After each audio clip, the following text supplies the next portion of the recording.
एक गजेंद्र नाम का हाथी था। 100 पत्नियां थी उस हाथी की और कई सारे उसके बच्चे। बहुत बड़ा साम्राज्य, बहुत बड़ा राजा था गजेंद्र। एक बार गजेंद्र अपनी पत्नियों के साथ और अपने बच्चों के साथ सरोवर में स्नान करने के लिए गया। इसी सरोवर में नहाने के लिए कि चलो बढ़िया प्रजा को साथ में लेकर घूमने के लिए चलते हैं। गए वन विहार करने, सरोवर में स्नान करने लगे। उसी सरोवर में एक मगर रहता था, एक ग्राह रहता था, मगरमच्छ रहता था। गजेंद्र जब अपने बच्चों और पत्नियों के साथ में उस सरोवर में स्नान कर रहा था, खेल रहा था, खूब मस्ती कर रहा था और खेलने में, नाचने में, स्नान करने में इतना मगन हो गया वो गजेंद्र पत्नी बच्चों के साथ में कि उस सरोवर में जो मगरमच्छ रहता था उस मगर ने गजेंद्र का पैर पकड़ लिया, उसके पैर को अपने मुख में दबा लिया, अपने बड़े बड़े दांतों से उसके पैर को पकड़ लिया और वो दांत उसमें गड़ा दिए उसके पैर में। उसको खींचने लगा वो मगरमच्छ खाने के लिए, अंदर खींचने लगा गजेंद्र को। पर वो अपने बच्चों के साथ, पत्नियों के साथ नहाने में और खेलने में इतना मगन हो गया उसको पता ही नहीं चला कि मेरा पैर एक मगर ने पकड़ रखा है। इतना मगन हो गया, क्या करे, वो तो खेलने में मगन। पूरा सरोवर खून में लाल हो गया क्योंकि बड़े कस करके उसने पकड़ रखा था मगर ने पैर गजेंद्र का। खून निकलने लगा उसके पैर में से, उसको पता ही नहीं चला कि मेरे पैर में से खून निकल रहा है। सूंड में पानी भर के एक दूसरे के ऊपर फेंकने लगे, बढ़िया खूब खेलने लगा, वो क्रीड़ा करने लगा उस जल में। पत्नियों ने देखा कि हमारे पति के पैर को एक मगर ने पकड़ लिया है और पूरी नदी का पानी लाल हो गया खून से।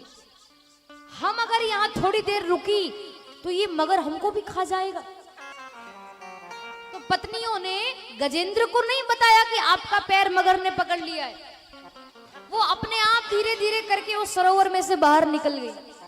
वो बच्चों को भी इशारा किया कि तुम भी बाहर आ जाओ। तो वो हाथी के बच्चे भी सरोवर में से बाहर निकलकर किनारे पर खड़े हो गए।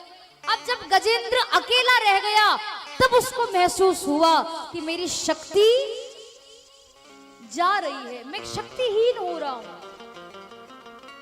देखा तो उसने पूरा खून पानी में हो गया था, उसके पैर को एक मगर ने पकड़ रखा था। गजेंद्र घबराने लगा कि अरे मगर ने मेरा पैर पकड़ लिया, अब तो मैं मर जाऊंगा और मेरी पत्नी और मेरे बच्चे मुझे छोड़ करके चले गए, किनारे पर खड़े हो गए, मुझे बचा ही नहीं रहे। तो गजेंद्र चिल्लाने लगा, आवाज लगाने लगा पत्नियों को। 100 पत्नियां थी उसकी, मेरी रक्षा करो, मेरी प्राण रक्षा करो, मैं तुम्हारा पति हूं, मैं अगर मर गया तो तुम विधवा हो जाओगी, मैंने जीवन भर तुमसे प्रेम किया है, मेरी रक्षा करो। 100 पत्नियां थी, 100 पत्नियों ने सूंड हिलाकर मना कर दिया, हम तो नहीं बचाए, क्योंकि हम अगर तुमको बचाने के लिए सरोवर में आ गई तो वो मगर हमको भी खा जाएगा, इसीलिए तुम ही मरो, हम तो नहीं मरते।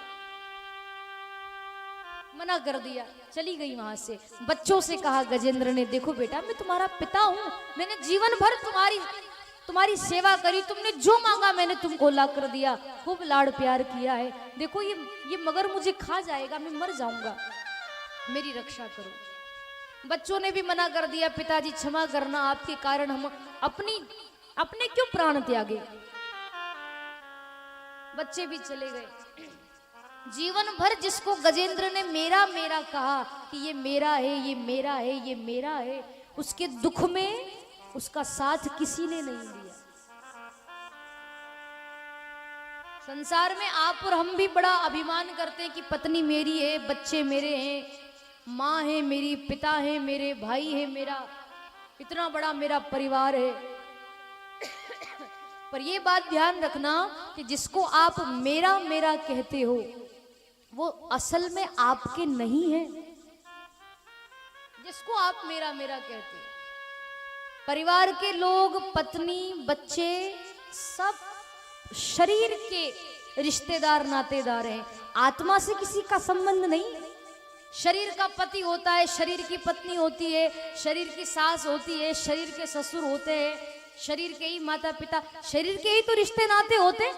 आत्मा का रिश्ता थोड़ी होता है किसी से।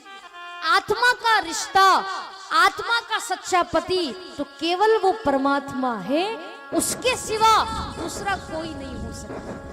और आपका हमारा भी रिश्ता भगवान से ही है। इस गलत फहमी में मत रहना कि परिवार मेरा है या मेरे मरने के समय ये मेरा साथ देगा। कोई साथ नहीं देता। कहते हैं कि बदले बदले मेरे सरकार नजर आते हैं, जब तुम्हारी जेब में कलदार नजर आते हैं। बदले बदले मेरे सरकार नजर आते हैं, जब तुम्हारी जेब में कलदार नजर आते हैं। बन जाते हैं रिश्ते हजार जब पैसा पास होता है, पर टूट जाता है वो रिश्ता गरीबी में जो खास होता है।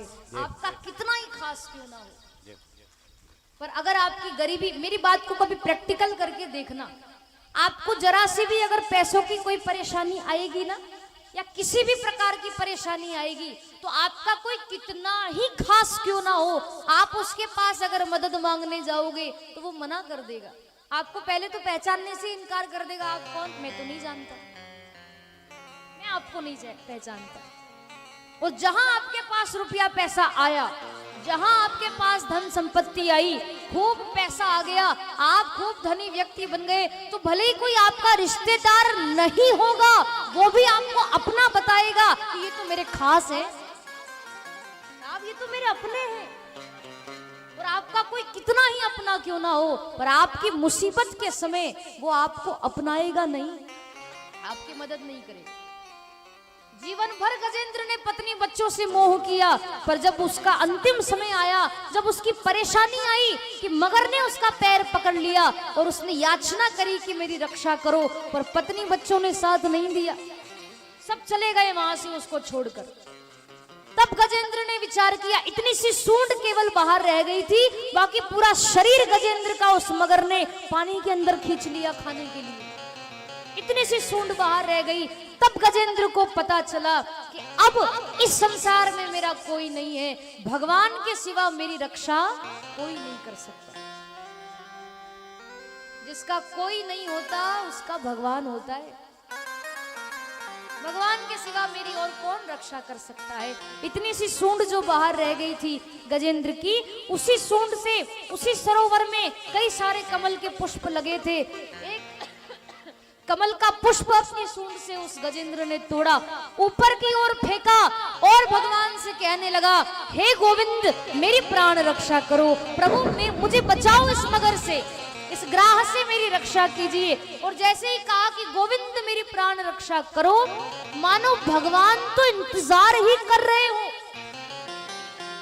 जैसे ही गोविंद कहा, संत महात्मा कहते हैं कि गो तो भगवान ने गोलोक में सुना, गो तो भगवान ने गोलोक में सुना, विंद तो वो गजेंद्र बोल ही नहीं पाया, गो में ही आकर भगवान ने उसकी प्राण रक्षा कर दी। इतनी जल्दी आ गए भगवान, परिवार वाले नहीं आए, भगवान तुरंत आ गए।